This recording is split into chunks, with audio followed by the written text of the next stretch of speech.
How to fix your chat settings on Roblox Mobile. In this video, I'm going to show you how to fix an issue where you can't chat or there is no option to chat within a game in the Roblox app on iPhone or Android phone.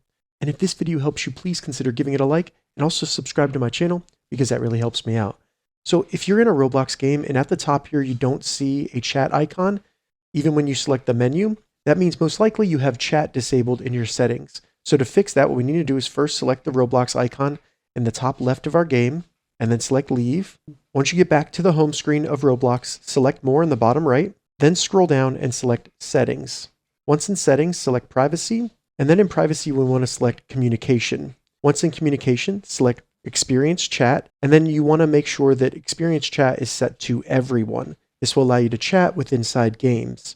Additionally, you can turn on direct chat below, or if we even go back by selecting the back button next to experience chat, we can go into Roblox chat and make sure that we have that enabled as well if you're having issues there.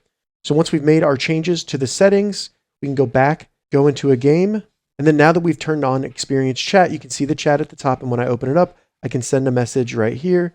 All right, so that's how you fix chat not working in Roblox. If this video helped you, give it a thumbs up, and please consider subscribing to my channel.